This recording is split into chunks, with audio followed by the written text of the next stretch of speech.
Le rideau se lève cet après-midi sur le théâtre annuel du prélèvement sur recettes au profit de l'Union européenne.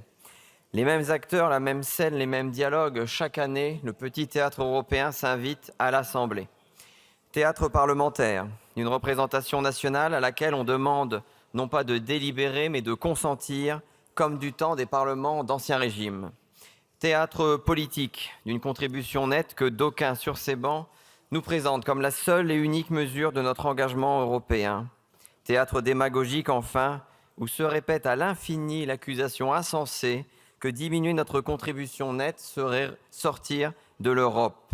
L'Allemagne, les Pays-Bas, le Danemark, l'Autriche et la Suède ont demandé et obtenu des rabais et ils ne sont pas sortis de l'Union.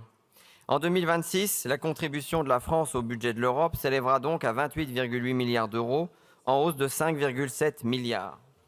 Contributeur net, notre pays donnera de nouveau beaucoup plus qu'il ne perçoit, une tendance promise à se poursuivre toujours davantage, alors que durant le quart de siècle écoulé, la France a d'ores et déjà donné 150 milliards de plus que ce qu'elle a perçu. Alors le concert unanime des européistes acharnés nous dira une fois encore que réduire notre contribution, ce serait condamner tous les secteurs supposément soutenus par l'argent européen. Un argument malhonnête, car la France étant contributrice nette, l'argent européen n'est jamais que l'argent français distribué par l'Europe. Et puisque vous évoquez toujours les gains incalculables et insoupçonnés des politiques européennes, pourquoi ne pas mesurer également les pertes que ces politiques ont infligées à notre économie, à notre industrie ou à notre agriculture? Pourquoi la France serait-elle condamnée à financer à ses propres frais des politiques qui nuisent à ses propres intérêts? Alors je connais votre réponse. Nous sommes tenus par les traités auxquels nous avons consenti. Mais qui a consenti aux traités? L'Europe de Madame von der Leyen, c'est l'Europe de Lisbonne, une Europe à laquelle le peuple français avait souverainement dit non en 2005 et à laquelle on a finalement dit oui en son nom et malgré lui.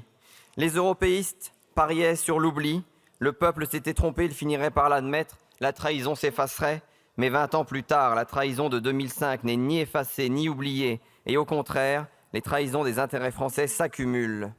Depuis l'entrée en vigueur du traité de Lisbonne, le peuple français a d'ailleurs été consulté par 3 fois sur les questions européennes, en 2014, en 2019 et en 2024, et par 3 fois il a réitéré le non de 2005, ce non à l'Europe des technocrates, en plaçant en tête de chaque élection européenne les listes de nos amis et alliés du Rassemblement national.